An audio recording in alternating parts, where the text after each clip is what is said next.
la idea que quiero transmitir en este día. Hoy vamos a hablar acerca de las Babilonias. He estado diciendo que estamos hablando acerca de los tiempos postreros, de lo que va a acontecer antes de la venida de Cristo, después de la venida de Cristo. Y debemos de estar alertas, con los ojos abiertos, con el entendimiento también muy al 100%, para que entendamos los tiempos y que no nos dejemos llevar por la corriente del mundo, donde todo el mundo hace lo que las modas dictaminan, lo que los líderes dictaminan, y ninguna persona se cuestiona ni se pregunta por qué pasan muchas cosas, ¿verdad? Entonces, a través de estos mensajes es mi interés, ¿verdad?, de que ustedes se alerten, se aviven, se despierten espiritualmente y nos demos cuenta todos en qué tiempo estamos viviendo, ¿verdad? Bueno, Apocalipsis capítulo 17, verso 3. ¿Cuántos ya lo encontraron? Voy a leer lo que dice así, del verso 3. Y me llevó en el espíritu al desierto, y vi una mujer sentada sobre una bestia escarlata llena de nombres de blasfemia, que tenía 7 cabezas y 10 cuernos. Y la mujer estaba vestida de púrpura y escarlata, y adornada de oro, de piedras preciosas y de perlas, y tenía en la mano un cáliz de oro lleno de abominaciones y de la inmundicia de su fornicación. Y en su frente un nombre escrito, un misterio: Babilonia la grande, la madre de las rameras y de las abominaciones de la tierra. Hasta ahí, mis hermanos. Gloria a Jesús. Miren, ahí checa si está bien enfocado el cuadrado, la imagen, ¿verdad? Gracias. Bueno, el tema es las Babilonias. Quiero hablar un poquito acerca de las Babilonias, que en su momento existió geográficamente, pero hoy en día prevalece de forma espiritual, es decir, la impregnación o el legado que dejaron estos imperios, mis hermanos, a través de la historia, ¿verdad? Para empezar, vemos que hay 3 tipos de Jerusalén. Apenas para poner un ejemplo, está la Jerusalén celestial, la que va a venir del cielo, la nueva Jerusalén, está en Apocalipsis, ahí lo dice. Está la Jerusalén terrenal, en la cual pues mucha gente habita y hace muchos tours y viajes a Jerusalén, Tierra Santa. Y está la Jerusalén espiritual de Dios. Esta Jerusalén espiritual es a donde pertenecen todos aquellos que han creído en Dios y esperan en su palabra. Amén. En este caso, usted, yo, todas las personas, pueden ser israelitas, brasileñas, japoneses, griegos, quien sean, todos los que hemos creído en Jesucristo pertenecemos a ese Israel espiritual. Amén.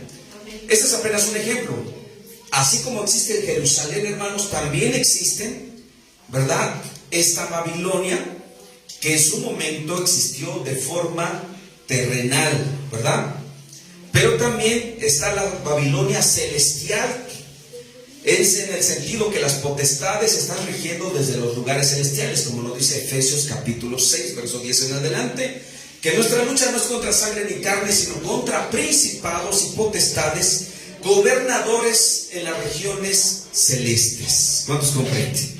¿Verdad? Entonces quiere decir que el cielo, hermano, es un campo de batalla, en la cual siempre hay luchas entre el bien y el mal. Los demonios, los seres caídos, espíritus inmundos, etcétera, están, hermanos, siempre de las regiones celestes gobernando a los humanos, a las personas, ¿verdad?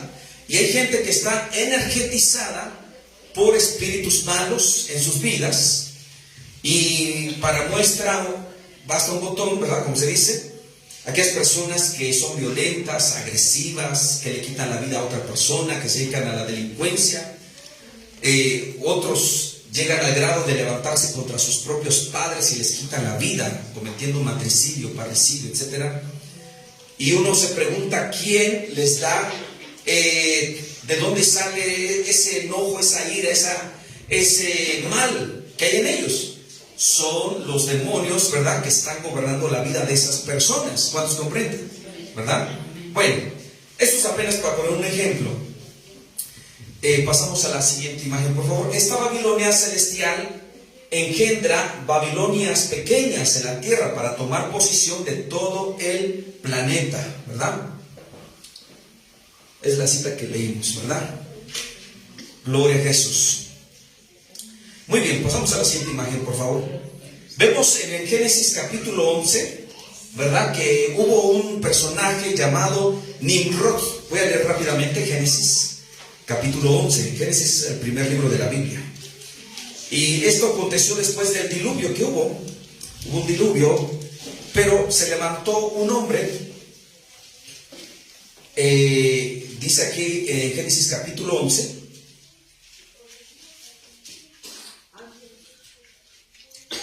En el verso 1. Y tenía entonces toda la tierra una sola lengua y unas mismas palabras. Y aconteció que cuando salieron del oriente, hallaron una llanura en la tierra de Sinar y se establecieron allí. Y se dijeron unos a otros: vamos, hagamos ladrillo y cozámoslo con fuego. Y les sirvió el ladrillo en lugar de piedra y el asfalto en lugar de mezcla. Y dijeron: vamos, edifiquémonos una ciudad y una torre cuya cúspide llegue al cielo, y hagámonos un nombre por si fuéramos esparcidos sobre la faz de toda la tierra. Amén. Hasta ahí. La gente, hermanos, dice que primero la orden de Dios fue cuando Noé salió del arca junto a sus hijos, que nada más fueron 8 sobrevivientes después del diluvio. Imagínense, 8 personas en todo el mundo. No había más nadie más que 8 personas. Y Dios les dijo: dispérsense. No les dijo: concéntrense en un lugar y quédense ahí. No, la orden fue: dispérsense. Pero sus hijos, obviamente, ya con sus esposas, tienen hijos, tienen descendientes. De nuevo la gente empezó a multiplicarse. Cuando llega el momento en que dijeron: vamos a irnos a la tierra de Sinar, precisamente fue a lo que geográficamente se le conoce el país de Irak. En ese entonces tenían esos nombres. ¿Y por qué quiso construir, en este caso, el líder llamado Nimrod, a este lugar, en Sinar? Porque él dijo: vamos a levantarnos una torre cuya cúspide llegue al cielo, ¿verdad? Alguien quizás dirá: no es posible que el hombre levante una torre que llegue al cielo, ni hasta hoy en día, con las mejores tecnologías, pueden levantar una torre que llegue al cielo. Pero esta es una forma de decir, porque en ese lugar de Sinar es donde antiguamente fue el paraíso que Dios había hecho, en la cual había colocado a Adán y a Eva. Solo que como ellos fallaron, le fallaron a Dios, fueron echados del paraíso, y en ese lugar, hermanos, quedó como vestigios, pero como energetizado. Para darme a entender, ¿han escuchado de lo que sucedió en Chernóbil allá en el 85, si no me recuerdo, 86, allá por la antigua Rusia?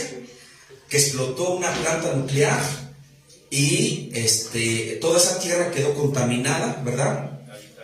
Inhabitable. Y toda persona que vaya para allá se contamina físicamente porque tiene, ¿cómo le llaman ese químico? Radiación. Exactamente, tiene radiación y entonces ya no se puede habitar más. Bueno, cuando fue quitado el Edén, hermanos, geográficamente, pero quedó la energía, la radiación, por decirlo así. Pero ya no lo usaron para bien los humanos, sino ya le dieron otro sentido. ¿Cuántos comprenden? Voy a poner un ejemplo. Supongamos que hay un jardín, un parque donde la gente hace ejercicio, tal, pero de repente descuidan ese jardín, ese parque, no barren, no podan los árboles, empiezan a entrar los delincuentes, los vagos, empiezan a asaltar a las personas. La gente deja de asistir a ese jardín, ese parque público, porque ya está todo feo. Y si tiene bardas, ya todo pintarrajeado. Y después ya la gente dice: ya ni te metas ahí porque ya no sales, está peligroso ahí, hay puro malandro nada más. ¿Han sabido de casos así? ¿Verdad? O sea que lo que primero empezó para un bien, para la sociedad, terminó mal, por descuido, ¿verdad? De la misma manera, si alguien preguntara por qué construyeron la Torre de Babel justo en ese lugar, ¿por qué en otro lugar, en otra zona geográfica? ¿Por qué? Porque ahí había vestigios, estaba con radiación, para que usted me entienda, de lo que fue el Edén. Pero aquí ya le dieron un mal uso, ¿sí? Empezaron a hacer cosas que no. Por ejemplo, al decir: vamos a edificar una torre, pasamos a la siguiente imagen, por favor. Ese personaje llamado Nimrod, ¿verdad?, es un prototipo del anticristo, de un líder que existió en esa época. Entonces levantan su torre de Babel. Algunos teólogos dicen que esa torre... ¿Usted ha visto la torre latinoamericana que está en eje central? ¿Ah? Usted la ve y está alta, ¿sí o no? Pero hay otras torres mayores todavía, más altas. La torre mayor de Chapultepec también está alta. Pero más o menos, para que se dé una idea, así era de altura, como la torre latinoamericana, esa torre de Babel. Así de gigantona. Para que se dé una idea más o menos. Alguien dirá, bueno, yo ya me subí hasta la punta y no llegué al cielo. Obvio que no. Pero, cuando dice aquí, hagámonos una torre cuya cúspide llega al cielo, estaba dando a entender que iba a ser como un centro de operaciones maligno. O sea, los humanos iban a tener contacto con seres que no eran de esta tierra. O sea, los seres caídos. ¿Cuántos comprenden? Los seres caídos.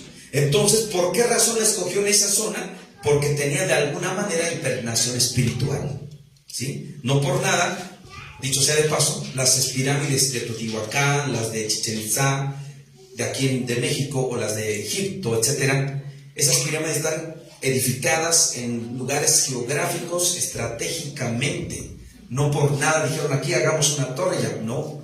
Todo tiene un sentido, todo tiene un porqué, lo que las antiguas civilizaciones practicaban en aquella época. Y Nimrod no era la excepción, porque él empezó con toda esta idea. Y de ahí le sacaron la idea a varios más, porque él fue el iniciador. Por eso él es el prototipo. Entonces desde ahí empieza Babel, hermanos. Por eso se le menciona Babel de Babilonia. Dice también que todos hablaban un solo lenguaje, un solo idioma. No existía hoy en día estos idiomas que conocemos en todo el mundo. Pero llegó el juicio de Dios, porque dice ahí en el capítulo 11, versículo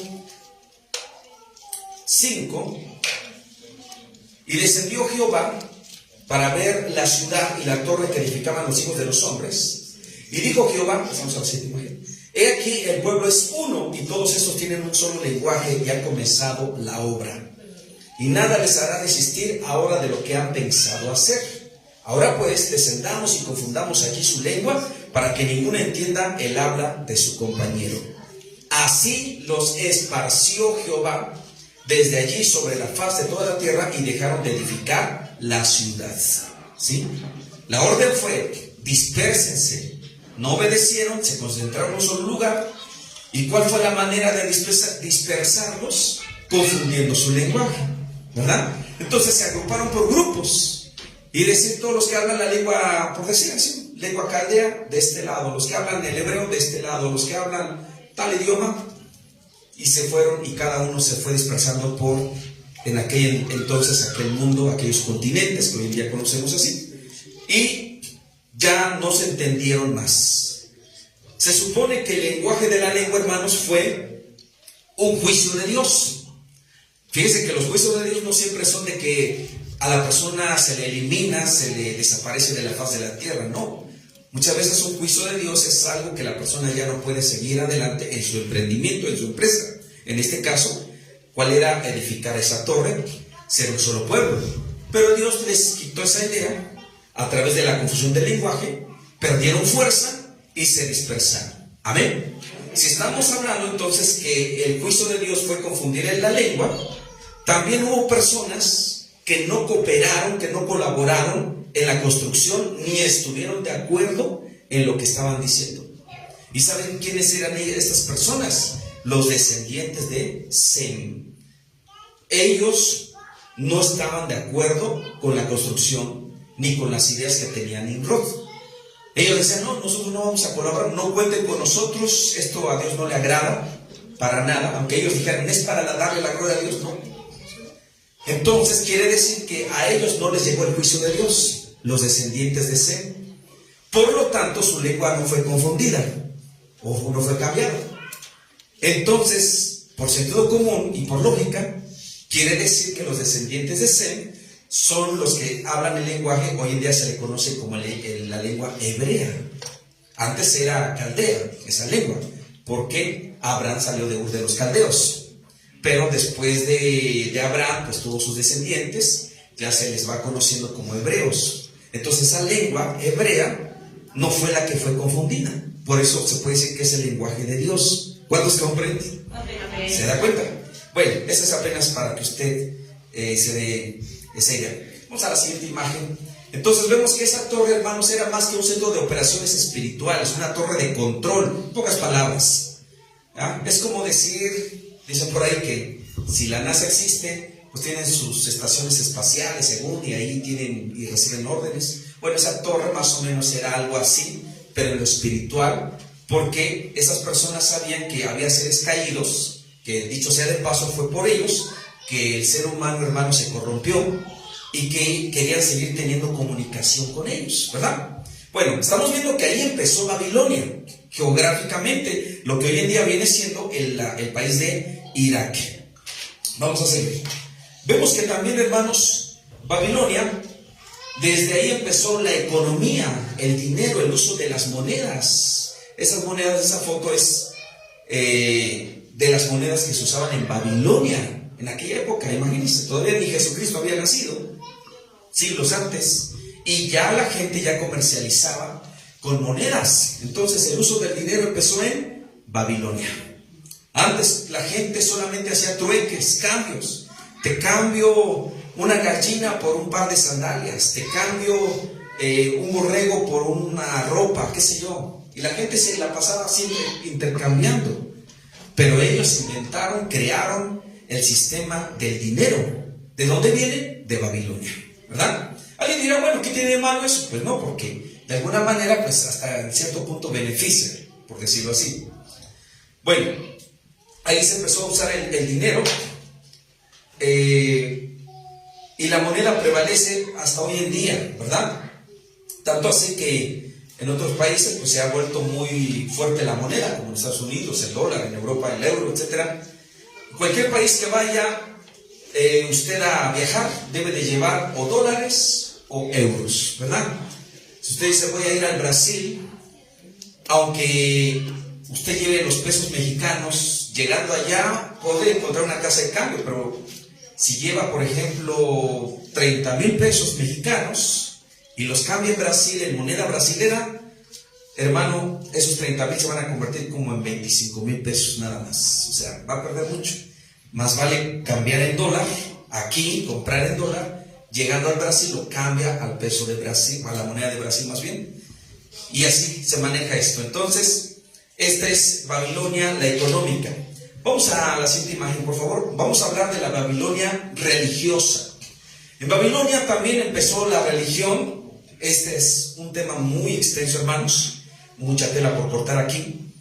En Babilonia empezó la religión donde precisamente el personaje llamado Nimrod, según dice la historia, que él se había casado con su propia mamá. Había cometido, ¿cómo le llaman? Incesto, ¿verdad? Tanta era la perversión de este personaje, de este hombre, Nimrod, que le quitaron la vida, porque la gente ya no soportó más su depravación. Él hacía que las muchachitas que cumplían 15 años de edad se les hiciese una especie de fiesta, ¿verdad? Pero él era que tenía relaciones con estas muchachitas. Por eso de ahí viene esa costumbre de los 15 años, donde la gente presume a su hija, la viste y tal, el baile, pero no es otra cosa como que para promoverla, para que los demás o candidatos quieran con la hija del varón que le está haciendo su supuesta fiesta. Bueno, este es el origen, hermanos, ¿verdad? Cada quien, si quiere hacer 15 años, pues cada quien, pero desde ahí empezó. Entonces, la gente no quería de este hombre, de este personaje. Bueno, eso y otras cosas llegó a hacer. Le quitan la vida, pero la mamá de él quedó embarazada de él mismo. De tal manera que él ya le habían matado, pero el hijo de ella nace. ¿Saben qué fecha nació? 25 de diciembre. 25 de diciembre. Alguien dirá, pastor, coincidentemente es la fecha que nace Jesucristo, 25 de diciembre, por eso se celebra la Navidad. Pues déjame decirle que esa información no está bien, porque Jesucristo no nació el 25 de diciembre. El que nació fue el hijo de Nimrod, que le pusieron por nombre Tamuz. Entonces la mamá empieza una especie de celebración y decir, mi hijo al que mataron volvió a reencarnar en este bebé. A él lo representan con el sol y a la madre la representan con la luna. Entonces, de ahí empezó esa religión en la cual se representa a una mujer cargando un bebé en brazos, ¿ah?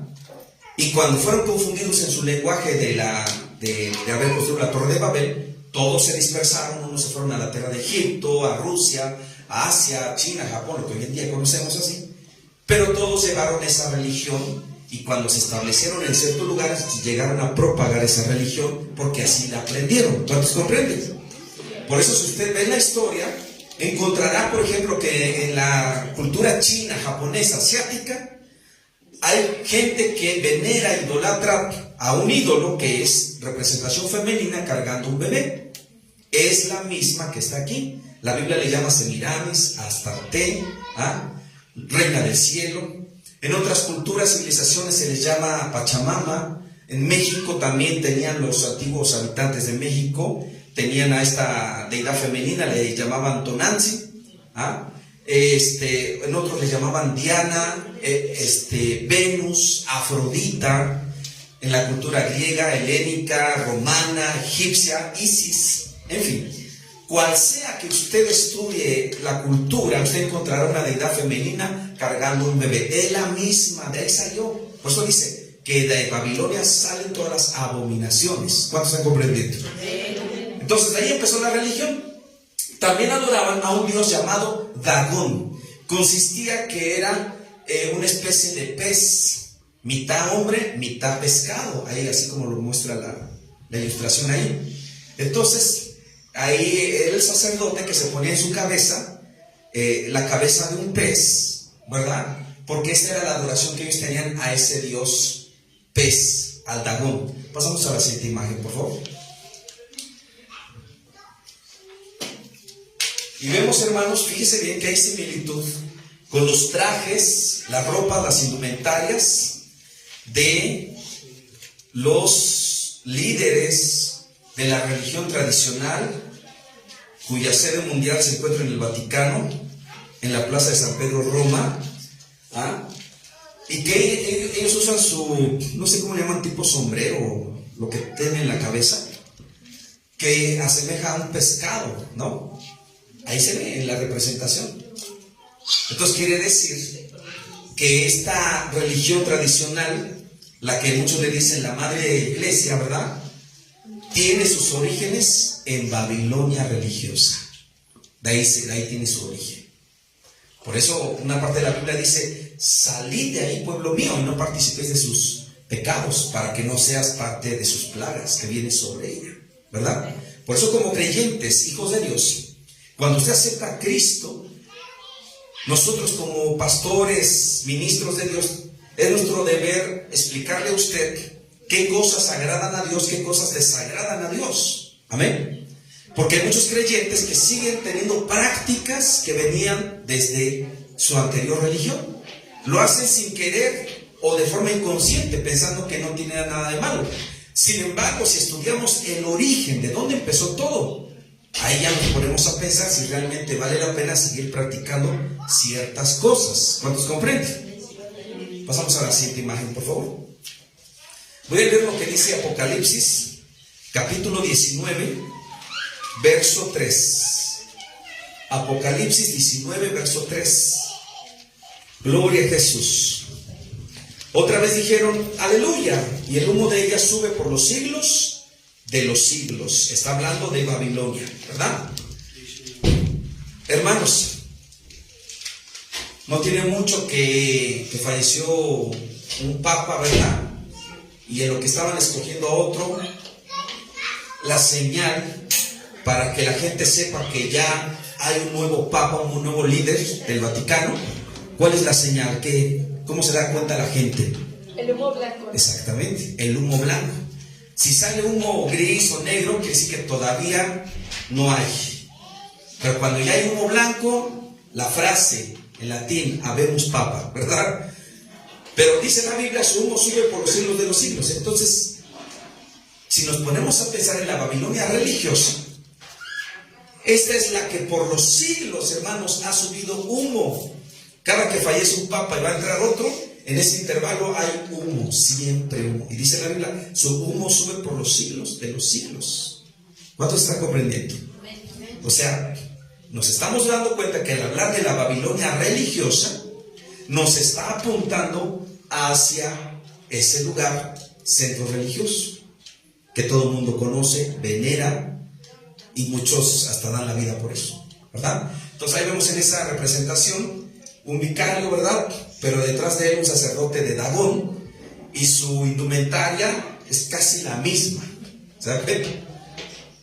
Por eso, dicho sea de paso, les enseñan a la gente que en Cuaresma, dicen por ahí, Semana Santa, no coman carne roja, sino solo pescado, en honor al dios Dagón, rey, dios de los pescados, pez. Toda la gente, sin saberlo, de forma inconsciente, todos los viernes en Semana Santa, Cuaresma, consumen pescado. Y muchos hasta llegan a decir, no, es que si como carne me condeno, pero si como pescadito no me pasa nada. Y siguen hablando groserías, se siguen emborrachando. ¿De qué sirve, hermano? ¿Cuánto está comprendiendo? Claro que a los que venden todo eso les conviene porque aumentan sus ventas, pero eso es religión y costumbre. ¿Cuánto está comprendiendo? No se molesten conmigo, hermanos, simplemente lo que estoy explicando es la verdad. Amén. No tengo nada contra los que comen pescado, coma usted verduras, lo que quiera comer, pero tenga en cuenta de que si usted sigue una conducta, una corriente, una tradición y costumbre que todo el mundo hace, quiere decir que lamentablemente, me duele decirlo, pero usted todavía está en Babilonia. Y la Biblia dice, salgan de Babilonia. Amén. Vamos a seguir. La siguiente imagen, por favor. Gloria a Jesús. ¿Cuánto dice gloria a Dios? Gloria a Dios. Entonces ahí vemos, como dice en Apocalipsis, la madre de las abominaciones. La Biblia representa a la Babilonia como una ramera. ¿Saben qué es una ramera? Una mujer que se prostituye, que vende su cuerpo, ¿verdad? Pero en lo espiritual es un sistema, ¿verdad?, que se prostituye con todos, que se vende y se compra, ¿sí? Entonces quiere decir que espiritualmente Dios ve a esta Babilonia como una ramera, ¿verdad? Y muchos dicen, no, es que esta es la iglesia verdadera, la Santa Madre Iglesia, pero es una ramera. Sin embargo, por otro lado, la iglesia de Jesucristo, es decir, los creyentes, usted que ya aceptó a Cristo en su corazón, que dejó los ídolos, que está buscando la consagración, la santidad, la obediencia a Dios, la Biblia le considera a usted como la novia de Cristo Jesús. Hay mucha diferencia entre una novia consagrada y una ramera, ¿sí o no? Una novia que espera a su futuro esposo que se va a casar, ya está vestida de blanco, ¿sí o no? Está vestida de blanco, toda bonita, toda arreglada, porque va a haber ese casamiento con el Señor Jesucristo. Es la iglesia del Señor. Por otro lado, la ramera, pues está mostrando sus carnes, su cuerpo, porque es eso, espiritualmente. ¿Cuántos me están comprendiendo? ¿Se da cuenta? Pasamos a la siguiente imagen, por favor. Entonces, estamos viendo, hermanos, esa Babilonia religiosa, en la cual también tienen su centro de adoración, que es un obelisco, ¿verdad? Ahí vamos a ver en la imagen el obelisco en la plaza de San Pedro. La anterior imagen, por favor. Esa. Ahí, no. ¿Verdad? En el Vaticano hay una plaza que le conocen como la plaza de San Pedro. A ver si es posible agrandar la imagen en el centro. Ese es el centro de San Pedro. Y ahí en el medio que usted ve como un poste es el obelisco. El obelisco es un culto al sexo. El obelisco representa el órgano masculino, órgano fálico, que Egipto ya tenía. Dicho sea de paso, ese obelisco que está ahí fue llevado desde Egipto a Italia, Roma. Ahí fue colocado. La pregunta es, ¿qué tiene que ver una iglesia que se llama de Dios, que se dice ser cristiana, con un objeto que tiene que ver con la idolatría, con el sexo? ¿Qué tiene que ver? ¿Ah? Pero como la gente no cuestiona, no pregunta, cree que está bien. Pero sin embargo, todo es el origen de Babilonia. ¿Se da cuenta? Por eso es la Babilonia religiosa, la que está maquillada, la que aparenta, Pero mucha gente lastimosamente se está dejando arrastrar por la mentira, por el engaño. ¿Cuánto están comprendiendo? Pasamos a la siguiente imagen, por favor. Entonces, ese obelisco, hermanos, también tiene que ver mucho con las logias, las fraternidades, los masones, etc. Está en Argentina, está en Washington DC también. Vemos, hermanos, que también hasta México hay lugares donde también hay monumentos parecidos, que son obeliscos, ¿verdad? Uno dice, el presidente lo puso. Sí, nadie sabe porque no pregunta, no indaga, no investiga, pero si usted se va al origen se dará cuenta. Entonces todo tiene mucho que ver, hermano. Bueno, ahí vemos otro ejemplo, hermanos. Ahí está el sacerdote, cura, no sé cómo le llaman, monseñor, no sé cómo le llaman, pero usted ve como su gorro, que se parece a un pescado, ¿no? Con la boca abierta, así como el sacerdote del dios Dagon. Ahí está, hermano. No han quitado esa religión, la siguen adorando, hermanos, ocultamente. O sea, podríamos hablar muchas cosas de lo que sucede en el Vaticano, hermano, la gente se asustaría. En España, en los años 50, descubrieron en un túnel que comunicaba de un monasterio de hombres monjes a un convento de brujas, de monjas, no sé por qué me salió decir eso, convento de monjas, a algunos kilómetros de distancia entre el convento y el monasterio, un túnel que comunicaba de uno y otro, y adentro del túnel encontraron restos de huesos de bebés.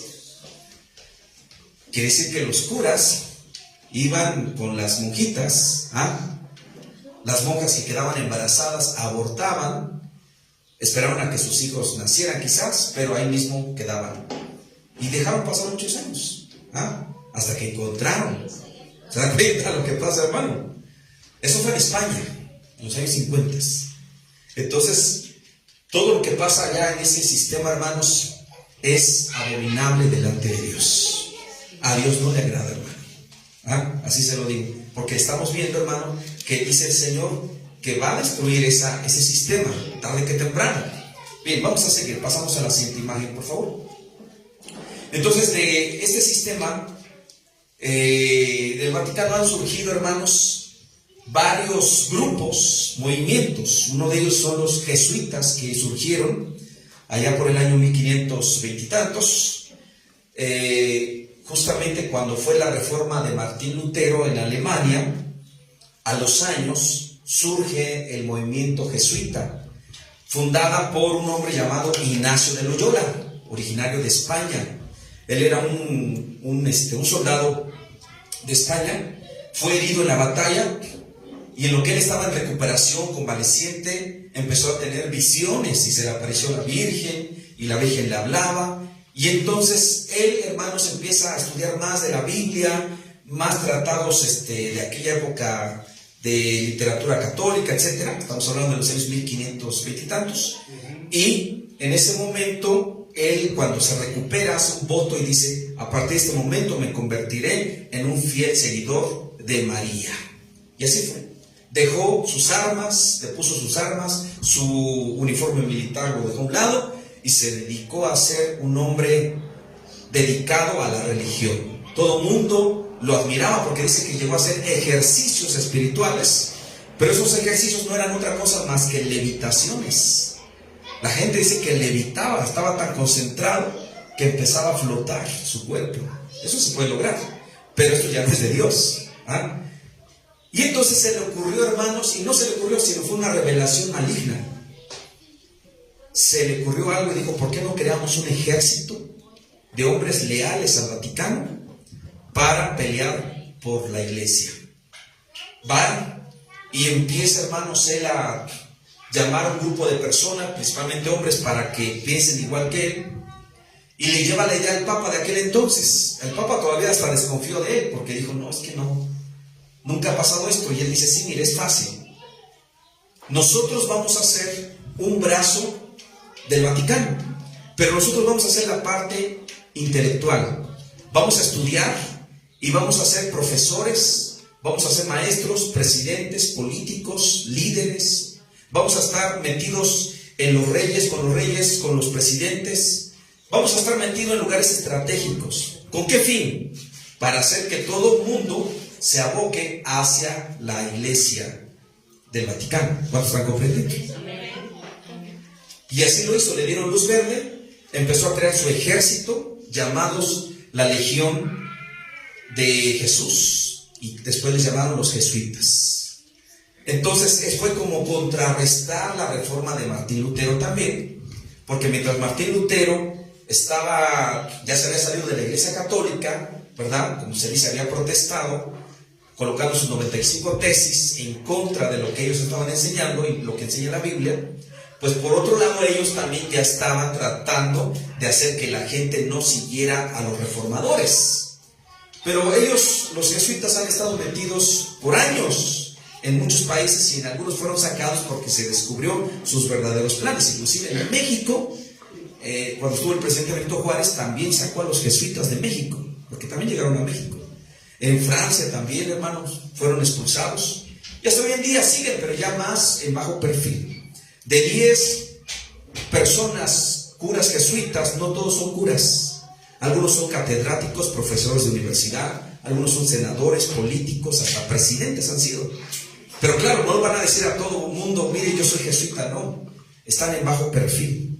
Pero su objetivo es y lograr que todo apunte hacia el Vaticano, o sea, que no tenga impedimento el Vaticano de sus logros también, porque ellos también tienen ciertos intereses, etc.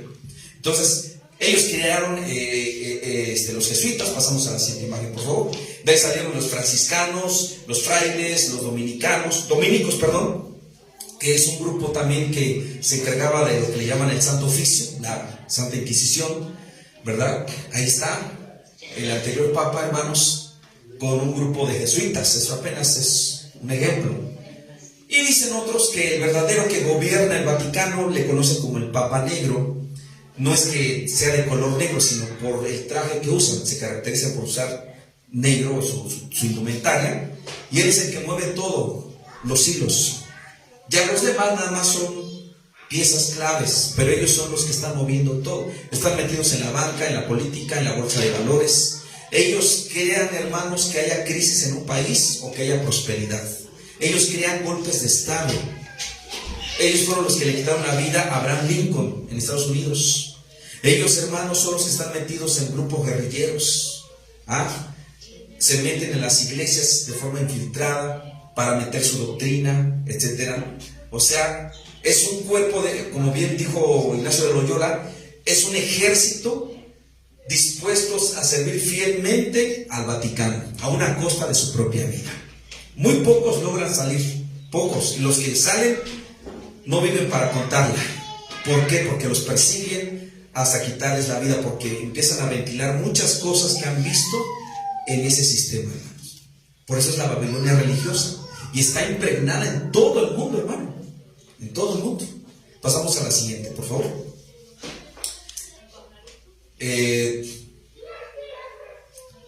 La religión del Islam es también creada por ellos.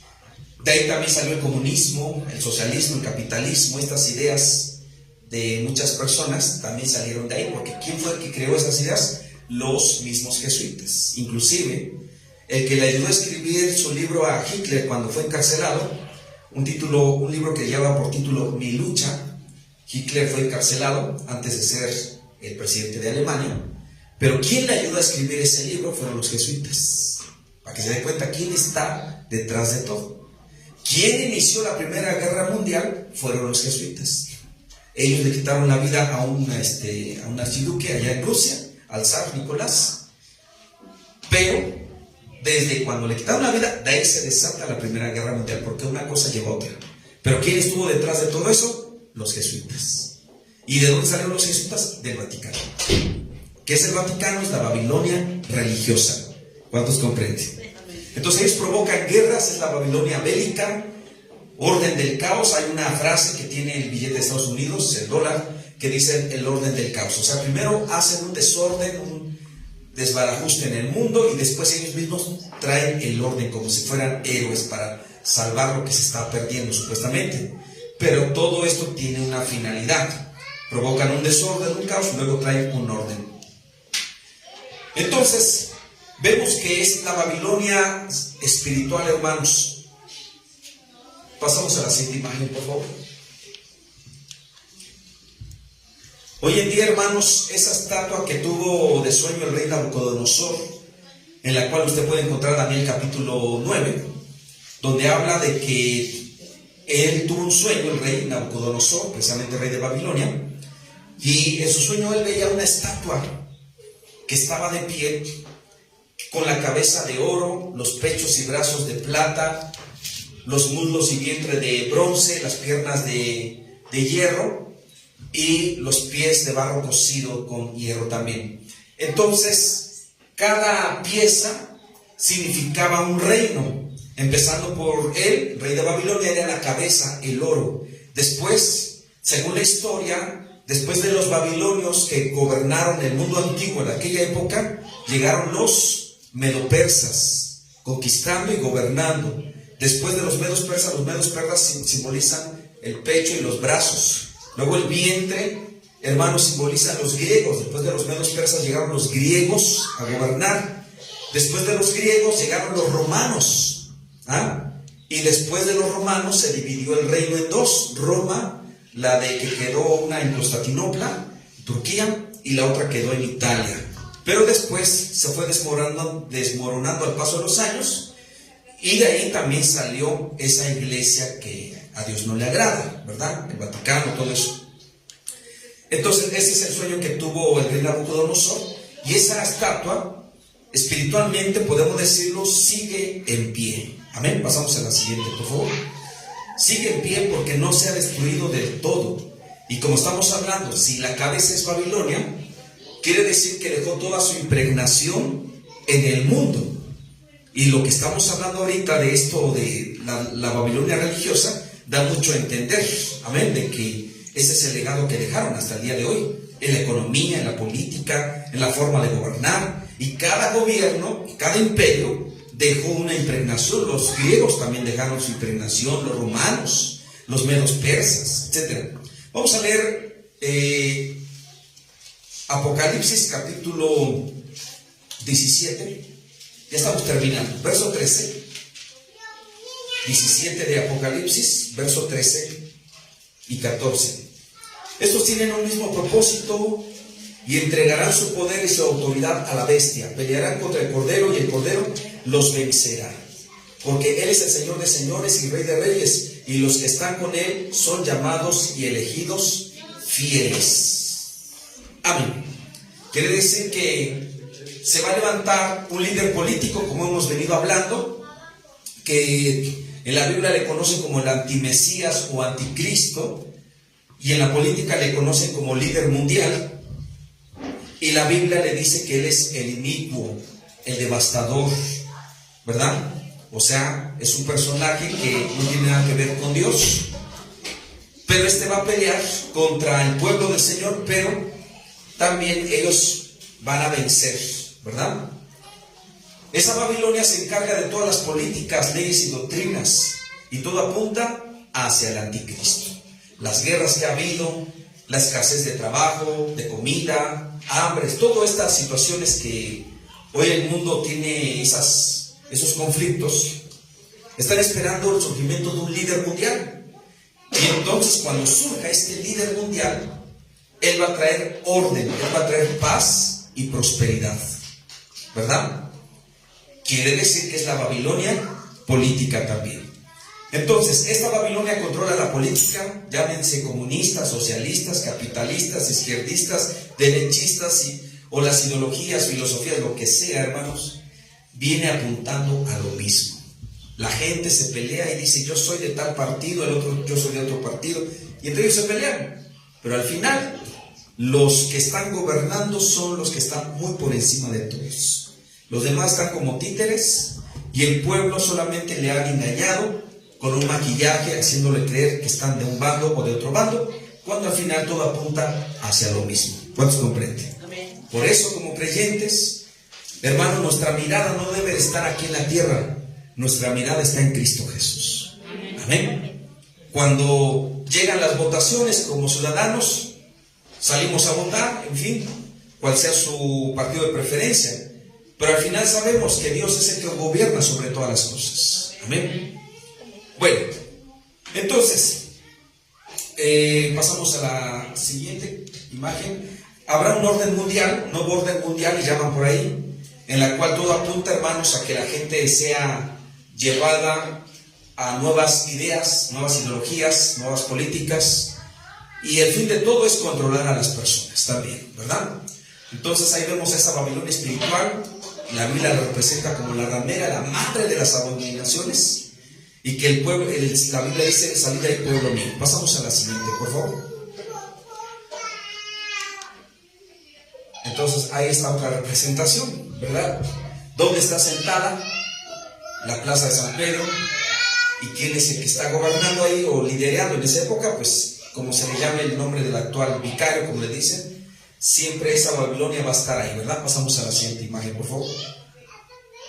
La próxima, si Dios nos permite, vamos a ver acerca de la caída de Babilonia. Esta estatua del sueño de Nabucodonosor sigue en pie, hermanos. No se ha roto del todo, no se ha destruido, espiritualmente sigue gobernando el mundo, y como hemos visto en otros domingos anteriores, cuando Cristo venga, va a acabar con todo ese sistema de una vez y para siempre. Amén. Que no quede rastros ni vestigios de lo que fue Babilonia, porque alguien dirá: sí, pero Babilonia ya existió, ya cayó. Sí, pero fue la Babilonia histórica, ya se terminó, es verdad, pero lo espiritual sigue, hermano, y contra esa hay que luchar también y salir y no dejarse impregnar por esto. Pasamos a la siguiente, a ver si hay otra. Bueno, entonces ahí dice la palabra del Señor: y otra voz del cielo que decía: salid de ahí, pueblo mío, para que no sean partícipes de sus pecados ni reciban parte de sus plagas. Apocalipsis 18:4. Ahí está, hermanos. Esa es la recomendación del Señor, donde dice: salgan de ahí, pueblo mío. Hay mucho pueblo de Dios, quiere decir que está en ese sistema, y Dios nos está llamando a salir de ahí, hermano. Salve, usted que tiene familiares en ese sistema, hábleles del Señor, de Cristo, para que salgan también de ese engaño y pasen a conocer a Cristo Jesús. Y servir a Cristo, hermano, no es religión. No somos religiosos, no somos fanáticos, simplemente tenemos un estilo de vida de servir al Señor Jesucristo. Amén. Vamos a quedar de pie y vamos a hacer la oración, y hasta aquí dejamos este tema, y que el Espíritu Santo de Dios hable mejor en cada uno de ustedes. Vamos a orar.